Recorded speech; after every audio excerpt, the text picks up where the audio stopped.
Bienvenue dans le podcast Parents inspirants, parce que chaque parentalité est unique, parce que chaque épreuve, chaque surprise nous construit et nous fait grandir. À chaque épisode, découvrez des histoires de parents, leurs aventures, leurs galères, leurs rêves, les événements qui ont un jour changé le cours de leur vie. Il y a autant d'histoires d'accouchement que de bébés. Il y a les femmes qui vivent l'accouchement dont elles rêvaient, mais il y a aussi les femmes qui ont le sentiment de ne pas avoir été réellement actrices, d'être passées à côté de l'événement. C'est le sentiment d'Anne-Laure suite à son premier accouchement qui a fini en césarienne. Lorsqu'elle apprend qu'elle attend son deuxième enfant, elle décide que l'accouchement sera radicalement différent. Elle nous raconte son histoire. Donc Melvin, il est né en 2018 et alors la grossesse s'est passée tout à fait convenablement, pas de problème. Et le jour de l'accouchement, les contractions commencent très tôt dans la nuit. Et vu qu'on s'était fait refouler la veille, parce que c'était pas encore le vrai travail, je me suis dit on va rester. On appelle pourtant la mater qui nous dit vous pouvez venir. Et je me dis non. Je dis à mon mari on reste. Et on viendra le plus tard possible, que je sois sûre que le travail ait vraiment commencé. Sauf que finalement, 2-3 heures après, donc je ne suis pas du tout ouverte. Et là, je me dis, mince, qu'est-ce qui va se passer ? Et en fait, je me laisse complètement porter par l'équipe médicale. Donc je tombe sur une sage-femme qui me fait un décollement, mais sans me prévenir. Et ça fait un mal de chien, je me dis waouh, ok, qu'est-ce qui se passe ? Elle me dit vous n'êtes pas ouverte. Je fais c'est pas possible, je suis restée à la maison 2-3 heures, voire 4, je comprends pas, je suis pas ouverte. Donc les douleurs s'intensifient, je ne savais pas du tout ce que c'était les douleurs, les vraies. On nous dit toujours vous verrez, vous saurez quand est-ce que sont les bonnes. Oui en effet, ce sont les bonnes, mais j'arrivais pas du tout à les gérer et j'ai été mise sous morphine, un équivalent de morphine. Donc entre 2 contractions, je dormais. Mon mari, il hallucinait complet. Je lui parlais, je dormais. Et le temps passe, je vois le soleil se lever. Il était 00h30 quand ça a commencé. Là, je vois le soleil se lever, je me dis, ok, on est en janvier, bon, d'accord. Je fais, qu'est-ce qui se passe ? Et en fait, il y a plusieurs allers-retours comme ça dans la salle. Et à un bout d'un moment, on me dit, on vous garde. Je fais, comment ça ? Il y avait des doutes sur le fait qu'on me garde ou pas. Donc je comprendrai plus tard pourquoi. Et je passe en salle de pré-travail. Et là, donc je suis toujours pas dilatée, je dois être à 1 à peu près, et le temps passe. J'ai pas vraiment de notion du temps, mais je crois que vers 13h, là, la sage-femme me regarde et en gros, elle attendait une réponse pour savoir si je voulais la péri ou pas. Je lui dis bien sûr que je la veux, je peux pas rester comme ça. Les contractions me faisaient peur. À chaque fois qu'il y en a une qui arrivait, je regardais mon mari, je lui disais... Elle arrive comme si c'était un espèce de fantôme qui revient par période cyclique comme ça. Et je m'accrochais à lui. Vraiment, la gestion de la douleur, 0. Et vraiment pas préparée du tout. Donc on passe en salle de travail. La péri est posée. Je me sens bien, tout. Je me dis, c'est normal en fait. Je me dis, c'est tout à fait normal. Et le temps passe. La sage-femme passe. C'est une autre qui passe en plus. L'équipe change. Elle me perce la poche des os. Et là, je comprends que le petit, donc Melvin, a fait caca dans son liquide. Je me dis, mince, ok, ça doit être peut-être normal, je sais pas. Et elle parle pas, mais je sens que ça traîne un peu, elle est pas très, très, très bien. Donc, ça passe, elle laisse le travail se faire, elle nous propose de l'acupuncture. J'ai dit ok, pas de souci. Et plus tard dans la journée, toujours pas dilatée, je crois qu'on me donne encore le chiffre de 2 peut-être. Et la péri commence à ne plus trop faire effet. Donc je sens une jambe et pas l'autre.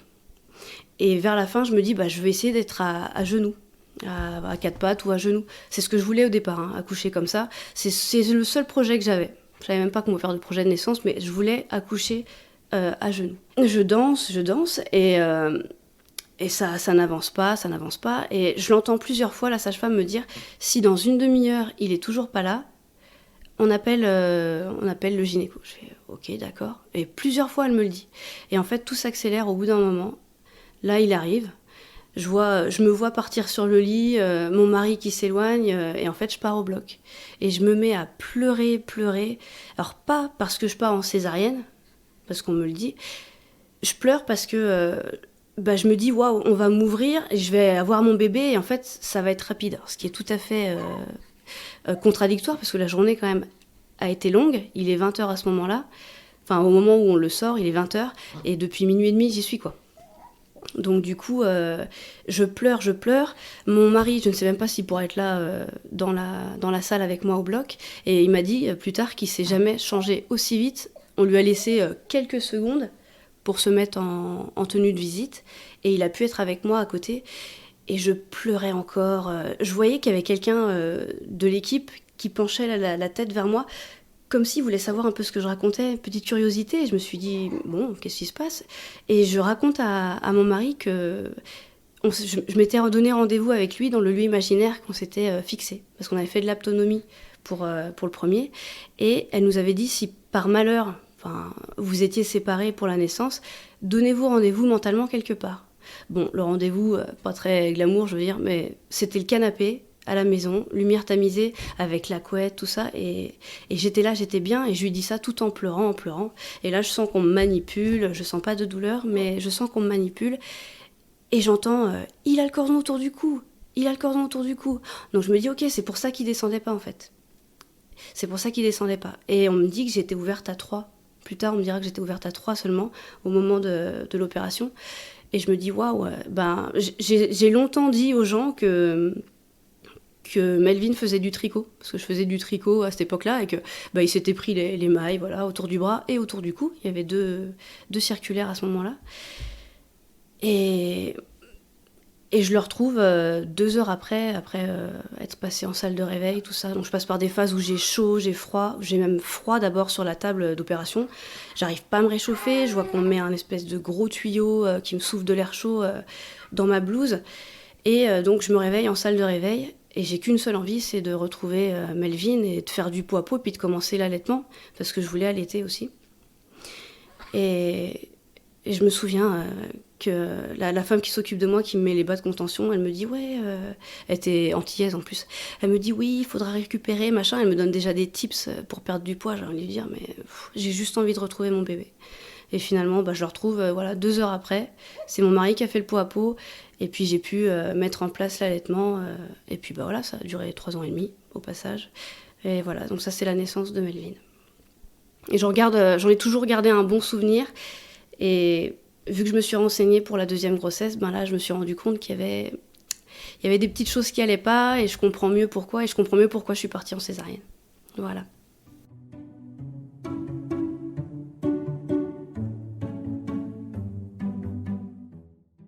Alors, Melvin a 6 mois quand on part à La Réunion pour déplacement professionnel. Donc c'est mon mari qui est muté, on est tous les 2 militaires. Et donc je pars en congé parental. Et j'avais quand même on avait décidé de prendre les affaires de bébé 2, si jamais on se tentait. Mais bon, rapproché, pas rapproché, vraiment. Et le temps passe, et j'entends parler d'AVAC. Voilà, par une copine... à La Réunion, j'entends le mot AVAC, mais je me penche pas vraiment dessus. Je sais ce que ça veut dire. Et le temps passe, donc on rentre au bout de 3 ans. Je reprends le travail et je tombe enceinte 5-6 mois après. Donc on est en septembre 2021, je tombe enceinte en février 2022. Et là, je sais pas trop où je vais, mais je me dis, est-ce que je l'attente en non-assisté tout court? Est-ce que je vais voir tous les médecins? Je savais pas trop comment débuter, on va dire, au niveau suivi, cette grossesse, pardon. Mais je sais que je veux accoucher à la maison parce que j'ai vu un documentaire qui s'appelle Faut pas pousser, qui parle de la surmédicalisation des naissances. Et c'est pas seulement un documentaire, c'est une enquête béton, en fait, un travail de titan qui dure 2h45. Et aujourd'hui, il y a beaucoup de structures qui s'en inspirent. Les projections sont faites par on va dire le directeur ou la directrice, et c'est imposé même à l'équipe médicale, et pour un peu éveiller les consciences et puis faire bouger les choses. Donc je recommande vivement ce documentaire. Et donc après l'avoir vu, je me dis, ok, je comprends mieux ce qui s'est passé pour le premier, pour Melvin, et je me dis, je veux pas. Et à partir de là, j'essaye de trouver une sage-femme qui fait les accouchements à domicile.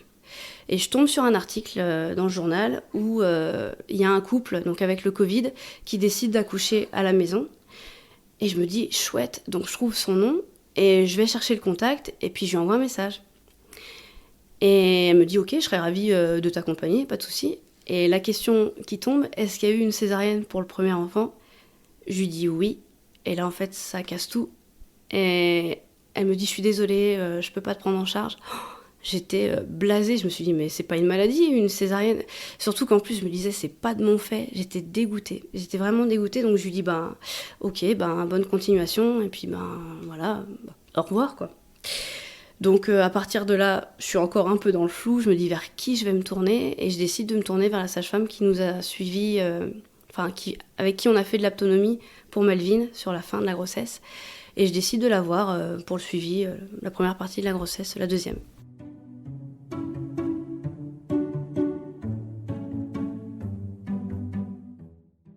Donc, je lui explique que j'ai le sentiment qu'on m'a volé mon accouchement, de par les injections d'ocytocine de synthèse. Je savais pas ce que c'était. La péridurale pour laquelle j'ai craqué, alors que j'ai toujours dit que je voulais accoucher sans péridurale. Je suis toujours passée pour une chochotte aux yeux de mon mari. Alors j'en rigole, parce qu'il me dit, t'aurais pas pu tenir toute la journée. Je lui dis, non, en y repensant, non, je pouvais pas tenir, c'est pas possible. C'était trop long, c'est pas aussi long normalement, même si je suis primipare, c'est-à-dire une première grossesse, bon bref. Donc du coup, j'ai le sentiment qu'on m'a volé mon accouchement et j'essaye de faire autrement pour cette deuxième, et j'ai envie de soutien. J'en trouve pas tout à fait avec cette sage-femme, je me sens pas tout à fait en confiance, mais je me dis bon, je sais pas vers qui d'autre me tourner, je continue. Donc il s'avère que je fais un diabète précoce, donc aux 2 mois et demi, après une grosse prise de sang, ou un bilan complet, voit que ma glycémie à jeun est un peu haute. Bon, moi je m'inquiète pas plus que ça, je me retrouve à faire un test du diabète là, avec le sucre. Donc oui, ça confirme les résultats. Et là, je passe plus tard donc, avec une endocrinologue qui, elle, me mettra sous insuline lente. Et je passe aussi à un rendez-vous par mois avec comment on appelle ça, l'échographiste, qui veut me voir une fois par mois parce que risque de gros bébé, macrosomie on appelle ça.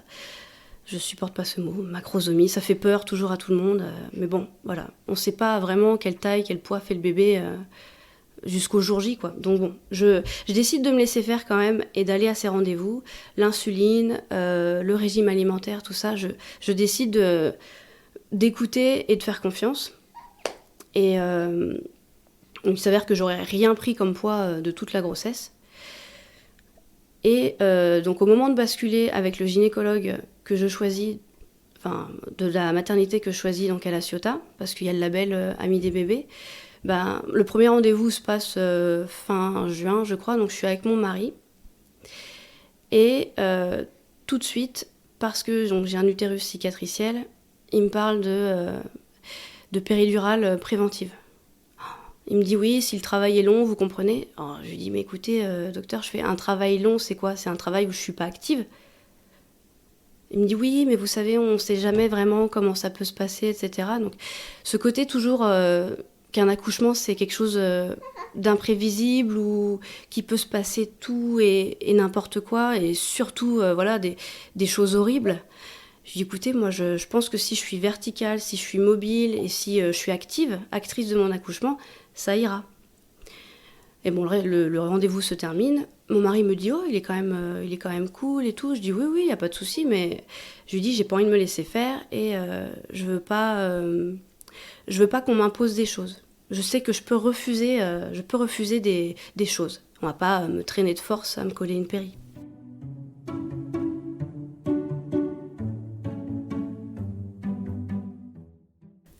Entre-temps, j'ai le récit d'une copine qui, elle, réussit à accoucher dans cette même maternité sans péridurale parce qu'elle n'a pas eu le temps de l'avoir.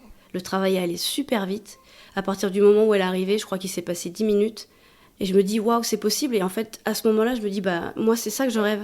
Je rêve que ça aille tellement vite que je n'ai pas cette péri là, qu'on me force à avoir de manière préventive. Et du coup, le temps passe, les rendez-vous s'enchaînent. Et fin juillet ou fin août, donc ce même gynécologue continue à me parler des risques, utérus cicatriciel, rupture utérine. Et moi, je reste campée sur ma position en me disant la mobilité, c'est le secret.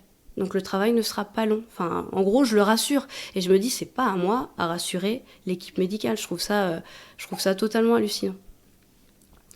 Donc il reste 2 rendez-vous à ce moment-là, septembre et octobre.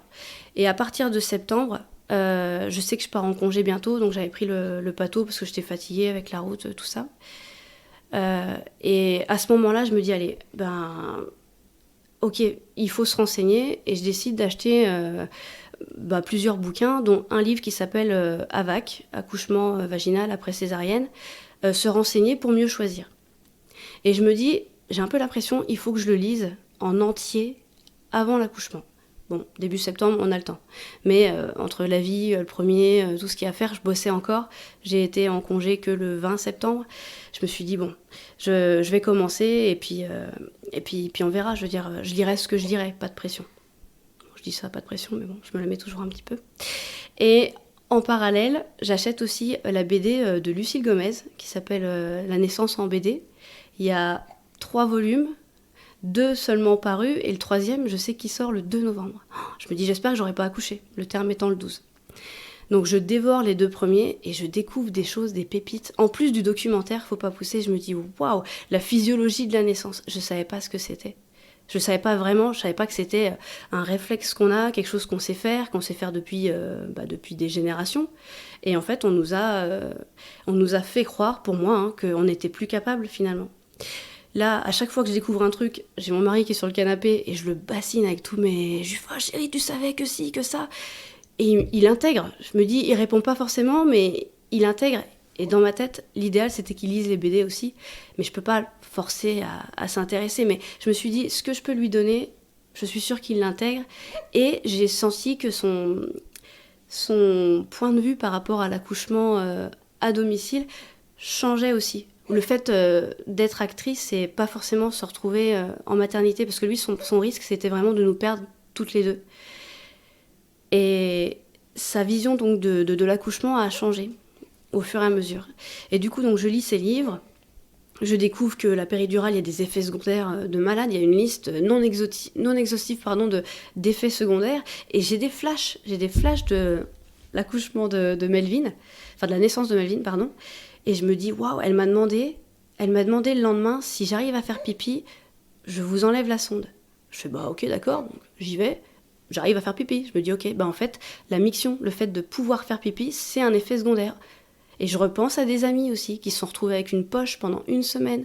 Donc, tout se recoupe dans ma tête, j'ai envie d'avoir les récits de toutes les copines, et j'ai vraiment envie de comprendre, et je me dis, mais c'est tellement beau, et puis cette BD, elle est tellement belle, on rigole, et c'est magnifique, on voyage, et on se prépare à ce propre voyage qu'est la naissance. Et donc le temps passe, et donc le congé arrive. Et là, je me retrouve, on va dire, seule avec moi-même, mais je me dis, je peux pas laisser la date butoir arriver sans continuer de me renseigner. Et je suis à fond sur les réseaux sociaux. Je sais pas combien de vidéos d'accouchement je regarde. Et bizarrement, ça se passe pas en maternité, c'est des accouchements à domicile, soit avec sage-femme, soit en autonomie complète. Et des accouchements partiels, des accouchements de jumeaux. Enfin, je veux dire, je tombe sur des récits de naissance qui me portent vers le haut. Et entre-temps, en tombant sur un live, je découvre l'existence d'une doula qui, elle, a accouché de son 4e enfant par voie basse après 3 césariennes programmées. Je me dis, waouh, c'est possible. Entre-temps, dans le bouquin, je découvre qu'il y a plus de risques d'avoir une 2e césarienne ou une 3e que d'accoucher par voie basse. Donc tous ces petits éléments-là, ça me conforte dans l'idée que c'est à la maison que je veux accoucher. Et je continue mon enquête, je continue de me nourrir, mais j'avoue qu'il y a des phases quand même où je doute. Et c'est souvent la nuit. La nuit, je me réveille avec cette espèce de sentiment d'angoisse. Et je me dis, est-ce que je vais y arriver ? Est-ce que mon mari va y arriver ? Ma sœur, entre-temps, me propose de venir m'aider. Donc on ne sait pas trop à quelle date elle doit venir. Il s'avérera que le timing était parfait. Et je ne savais pas s'il fallait que je gère ma sœur, s'il fallait que je gère mon mari. Et sachant qu'il fallait que je me gère moi, qu'il fallait que je me fasse confiance. Waouh, j'avais des moments vraiment de panique dans la nuit, des insomnies. Puis je continuais à lire, je continuais à regarder des choses, à être sur les réseaux sociaux, des choses vraiment positives. Et donc je tombe sur cette doula et je décide de prendre un rendez-vous. Alors au passage, moi je préfère préciser que tous ces rendez-vous, tous ces achats, voilà, ça coûte. Et moi je me dis, il faut pas hésiter à investir en fait pour préparer son accouchement. Et du coup, donc je prends rendez-vous avec cette femme, donc fin septembre, et je tiens à ce que mon mari soit là, pour qu'il entende, même s'il participe pas. Et pendant 2 heures, on va discuter, et il s'avère que c'est pas qu'elle a beaucoup de choses à me dire, mais je parle. En gros, c'est comme si je me livrais, je vidais un peu mon sac, et elle affirme, oui, elle me dit, et elle me donne quelques conseils de continuer donc à regarder des vidéos et des récits inspirants, surtout pas aller du côté anxiogène. Parce que j'ai quelques peurs à ce moment-là. J'ai la peur aussi de la procidence du cordon, que je découvre dans le documentaire. Je fais la procidence du cordon, j'avais peur. Je me suis dit, si je reste à la maison, comment je fais pour pallier à cette peur ? Donc j'essaye de l'éloigner de moi, sachant que donc Perrine, cette doula, elle me dit, il y a aussi d'autres risques. La dystocie, tout ça. Enfin la dystocie, donc tout ce qui est blocage dans la descente. La dystocie, par exemple, moi j'ai pas peur de la dystocie, j'ai pas peur que ça bloque à un moment donné, mais vraiment cette procidence, j'en ai peur. Donc elle me conseille toujours aller vers le positif et d'aussi m'inscrire peut-être sur des groupes Facebook pour avoir une petite communauté comme ça et vraiment être dans le positif, dans l'ocytocine, dans la joie et voilà, éloigner tout ce qui est anxiogène.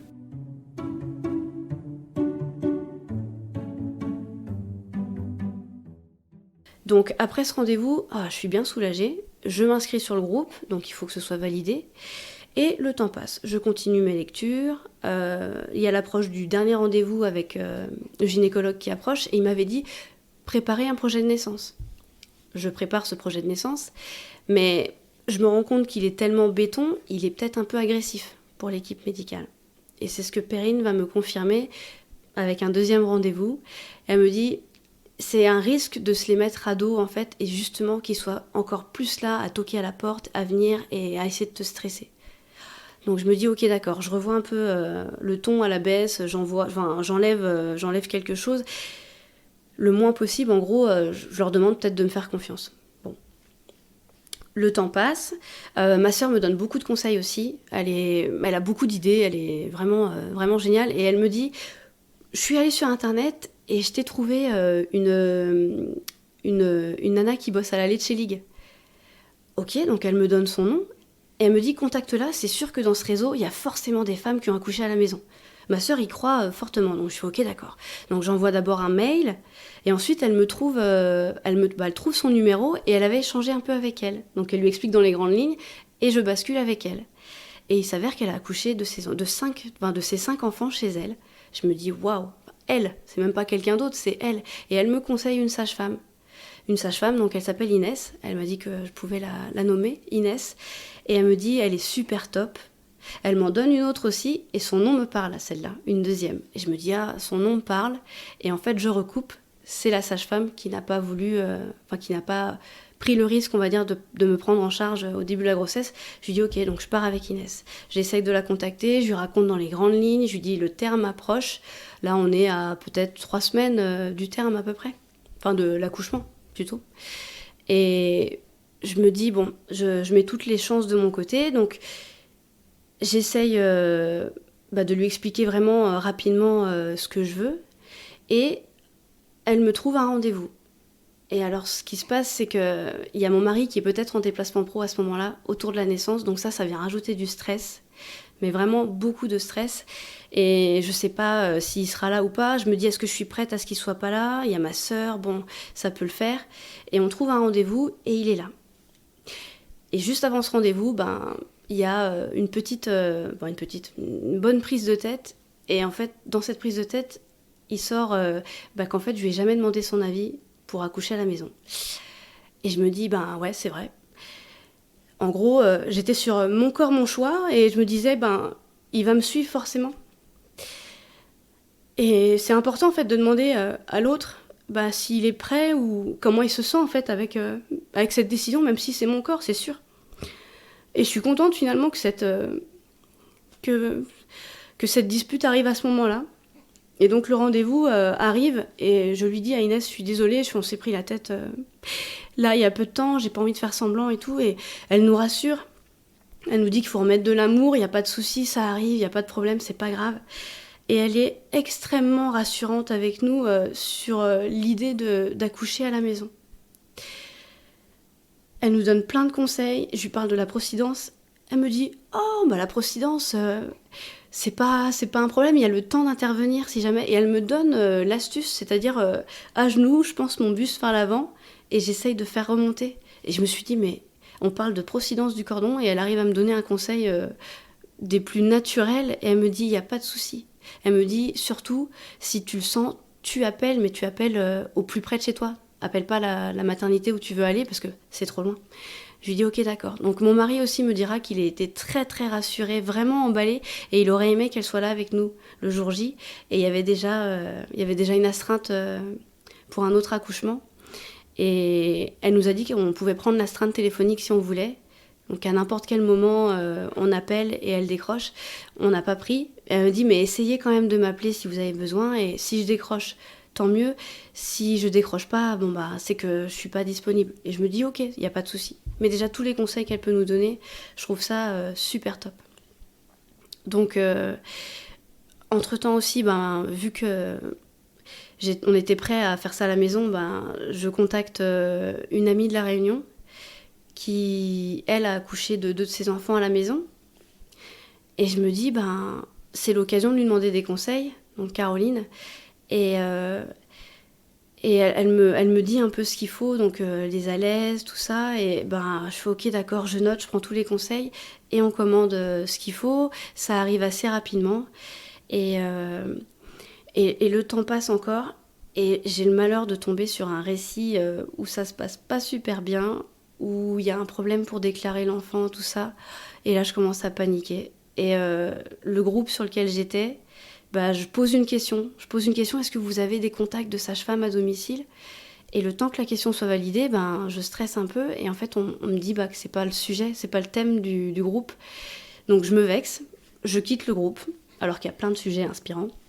Il y a plein de récits, il y a plein d'histoires qui sont belles, mais je quitte le groupe vexée comme je sais pas quoi, et je me dis tant pis, c'est pas grave, on va se débrouiller, on va faire ça tout seul, il y a pas de souci. Donc là, on est à peu près 2 semaines du terme, 2 semaines de l'accouchement. Et donc le temps passe encore, et ma sœur arrive, et il se passera donc 2 semaines où on continue de se renseigner. On prépare aussi la maison, on se fait même des petits délires, genre le bol, ce bol-là, ce sera le bol où on va mettre le placenta si jamais on part, si on part pas. Et en même temps, on prépare aussi la valise. Parce que je change d'avis, du coup, je me dis, je suis quand même prête à rester à la maison si mon mari, se sent pas, ou si ma sœur, je dis, ah pardon, je me suis mélangée, prête à partir à la mater, pardon, si jamais on se sent pas. Et du coup, la valise est plus ou moins prête, vraiment basique pour les premiers jours. Et finalement, la petite, elle décidera de se pointer le 6 novembre, dans la nuit du 5 au 6.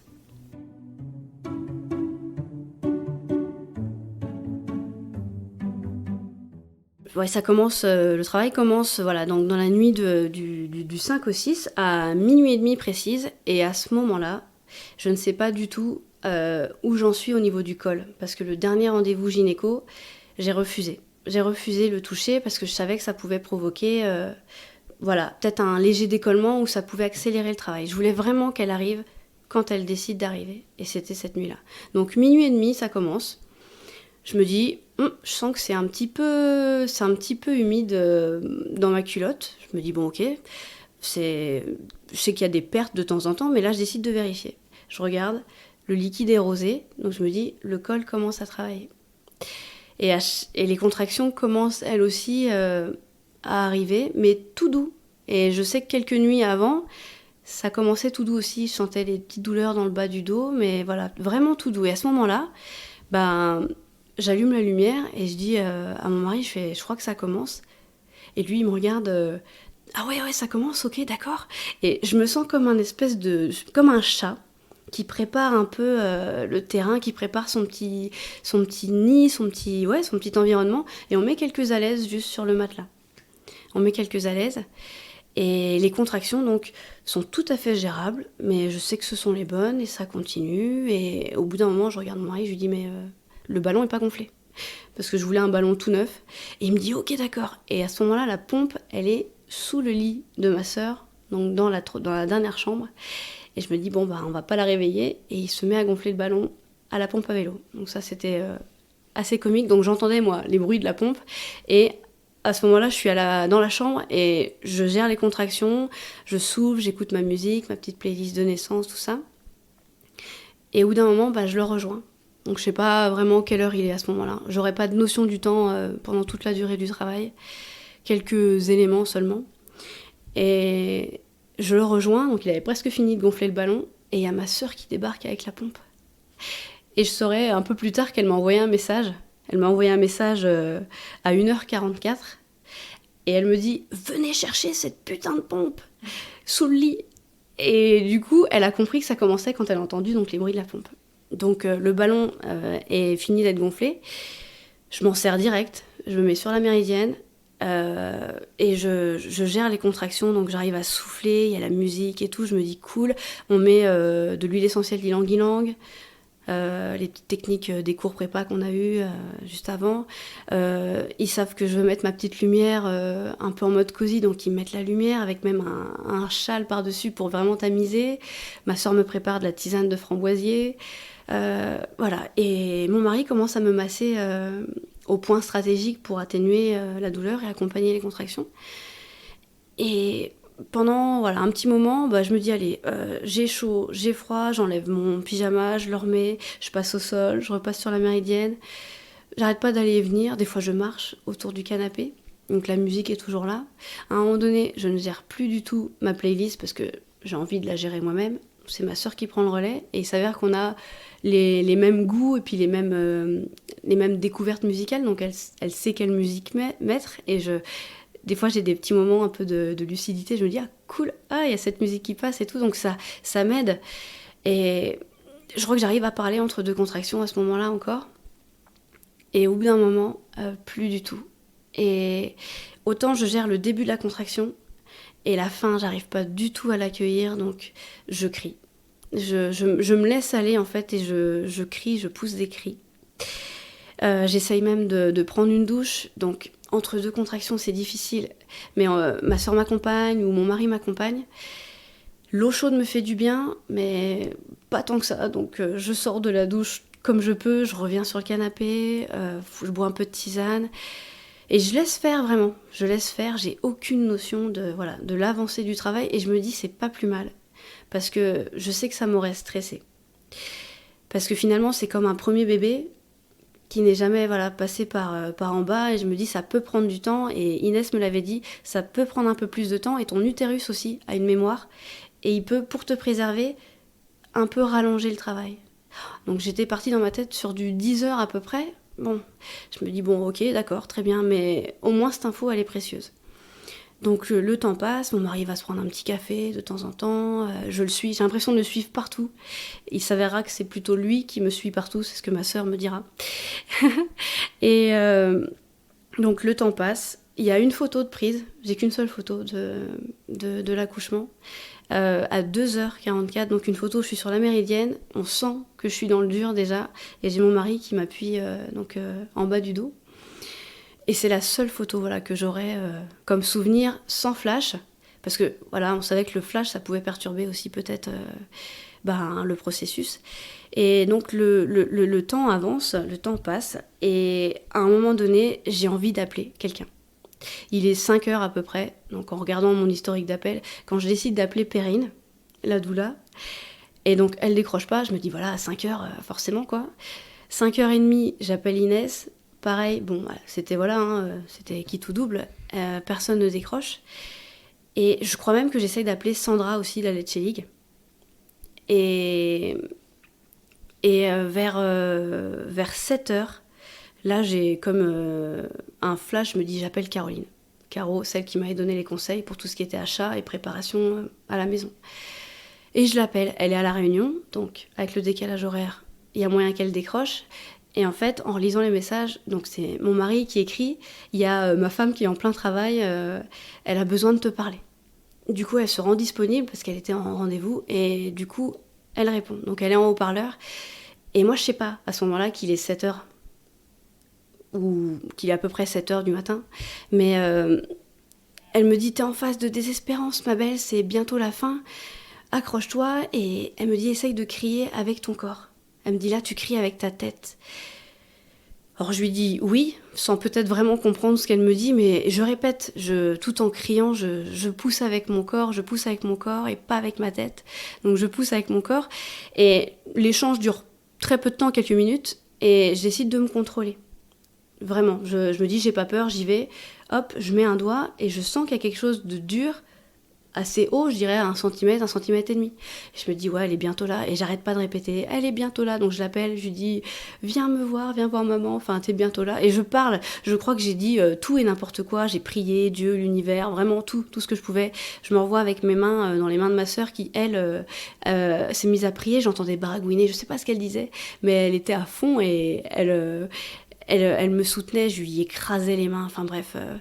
Et je sais pas vraiment combien de temps ça prend à ce moment-là, mais je décide de bouger sur la méridienne, un petit peu plus de côté, et je me mets en position trépied, c'est-à-dire sur les genoux, et les genoux en V comme ça, ou plutôt en A, on va dire.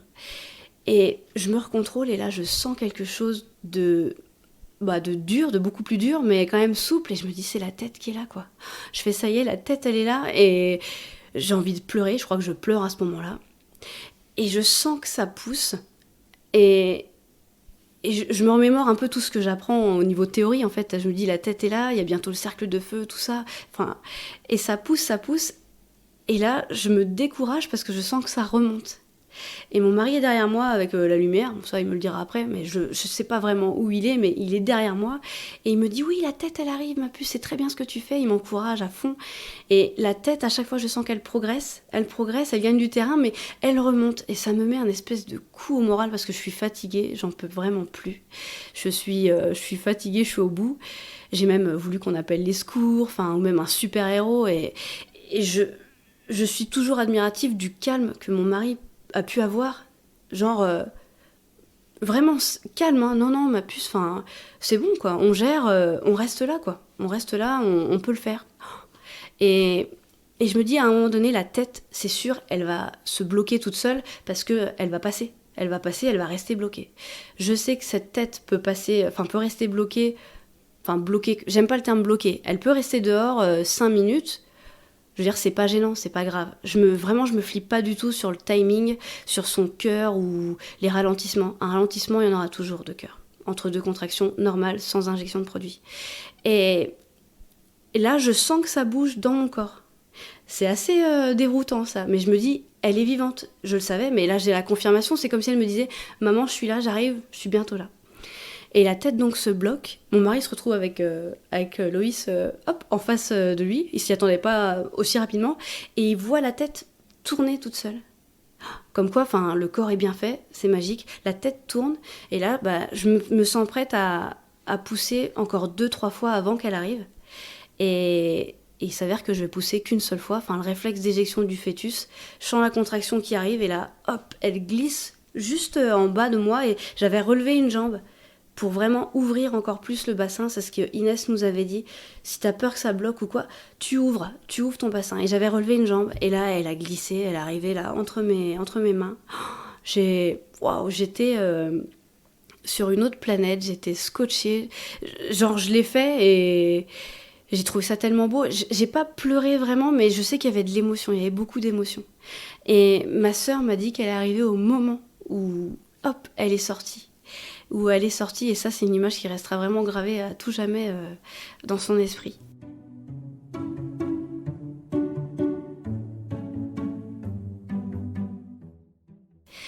Voilà, donc là, je prends Loïs dans mes bras, et il se passera quand même 1 heure avant que le placenta ne sorte, et ça nous inquiète, mais pas du tout, vraiment pas. Elle naît à 7h18, et donc 1 heure se passe, et je sens que ça pousse, je sens que les contractions sont encore là, et j'ose peut-être pas pousser, je pense. J'apprendrai aussi plus tard que le placenta peut rester décroché, mais pas expulsé. Donc en gros, tout à fait, rassurant, je ne me suis pas bilée sur l'hémorragie de la délivrance, rien du tout. Et au bout d'un moment, je dis à mon mari, bon écoute, on va la poser là, hop, couverture. Le cordon, c'est assez perturbant aussi quand on n'a jamais connu ça. C'est entre les cuisses, c'est froid au bout d'un moment. Je pose la petite et je me mets accroupie et je me dis, allez, prochaine contraction, je me laisse traverser une dernière fois. Et là, je sens que ça pousse. Et je pensais que ça pousserait en plusieurs fois, non. Tout sort. Donc une espèce de grosse masse chaude là comme ça, je la récupère entre mes mains et je la fais tourner.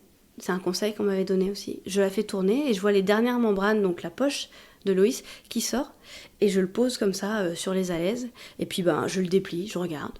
Il manque aucun morceau. Je veux dire, ça se voit, je pense qu'il manque un morceau. Et je contrôle et je me dis, voilà, il y a tout, c'est parfait. On le retourne, on rigole même avec mon mari, il me dit franchement, il me dit chapeau, il me dit je peux manipuler du foie, mais ton placenta, je suis pas prêt. Et du coup, c'est vrai que voilà, c'est une grosse masse imposante, et on le met dans un bol qui n'est pas du tout le bol prévu à la base. Donc là, on en rigolera aussi après. Et on décide de clamper le cordon à ce moment-là. Donc on a bien attendu qu'il cesse de battre. Et donc mon mari clampe le cordon et coupe. Et du coup, voilà, c'est fini. Je me dis c'est cool. Je me mets allongée, puis je la mets au sein. Et puis, en fait, on est sur une autre planète pendant toute la journée. On n'aura pas l'élan d'appeler qui que ce soit pour venir contrôler. En fait, ça nous vient même pas à l'esprit parce que tout s'est bien passé. Je me sens bien, on se sent tous bien, et la journée se passe, elle se déroule normalement jusqu'à ce qu'on aille se coucher.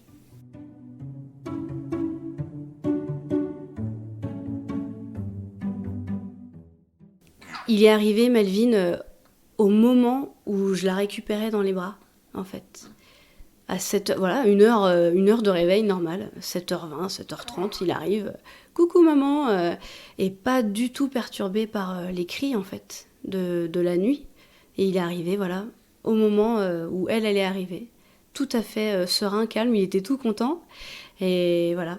Je me suis dit, ça s'est bien goupillé, en fait. Ça s'est bien goupillé. Aucune question sur le fait qu'elle soit arrivée à la maison, pas du tout. Et il a passé une nuit de sommeil, et puis hop, cadeau au réveil.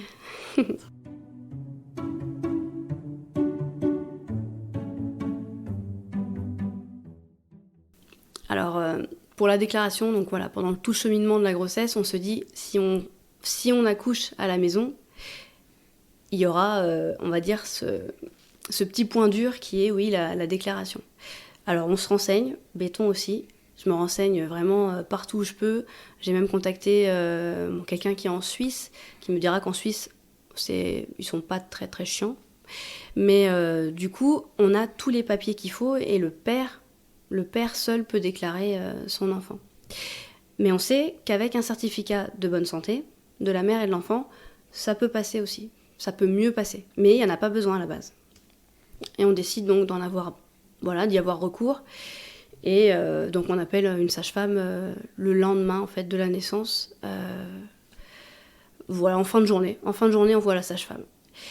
Et bon, ça se passera pas super bien. Je vais pas développer, mais c'est ce certificat qui nous a permis de déclarer la petite au bout de 4 jours. Voilà. Mais ça a été galère quand même au niveau de la mairie, qui ont voulu savoir dans les détails, tout ça. Mais voilà, j'ai pas envie de rentrer dans les détails, mais c'est quand même bien galère d'accoucher à la maison pour cette histoire de déclaration, alors que le père est tout à fait capable de reconnaître son enfant et on est dans notre droit en fait. Voilà.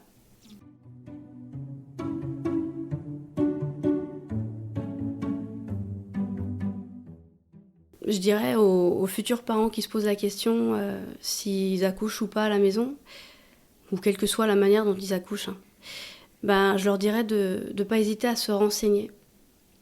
Un accouchement, c'est pas une séance de code où on se dit je vais voir comment ça se passe et puis ce sera mieux la prochaine fois.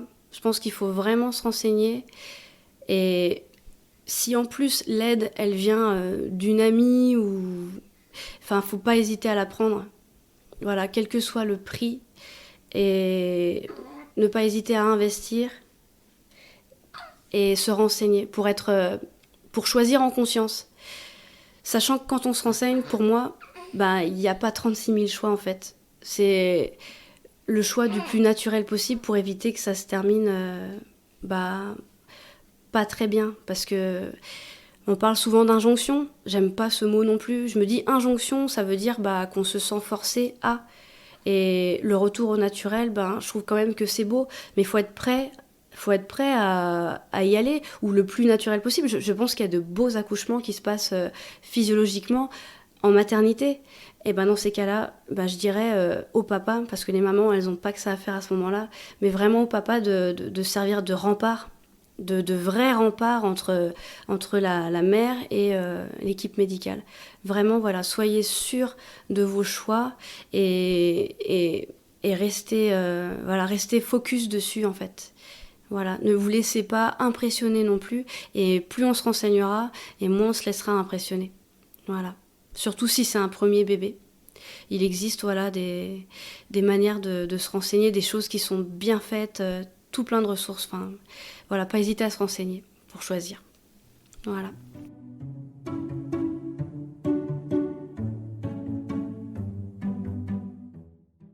Je tenais à remercier toutes les personnes qui m'ont accompagnée dans cette aventure que j'ai nommée, parce que franchement ça a été une vraie enquête pour être sûre de ce que je voulais à la fin, et je voulais remercier ma sœur qui m'a soutenue alors qu'elle n'est pas du tout dans le milieu médical, tout comme mon mari ne l'est pas non plus, et c'est une femme très sensible, et elle m'a dit que cette naissance, cet accouchement, c'était vraiment un moment suspendu, comme si on était vraiment dans la nature.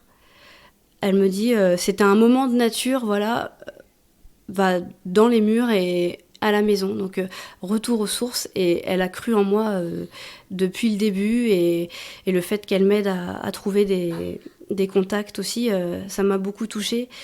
Et elle a souvent de bonnes idées, et j'étais contente, vraiment très heureuse. Et je me suis dit peut-être que Loïs l'a senti, qu'elle arrive la veille de son départ, parce qu'elle elle retournait chez elle le lendemain. Voilà, donc merci à toutes ces personnes qui m'ont accompagnée et qui m'ont donné des conseils et qui m'ont encouragée. Voilà, l'épisode touche à sa fin. Si vous aussi, vous souhaitez partager votre récit, écrivez-nous à contact@parents-inspirants.com. Nous avons hâte de vous lire. À très vite!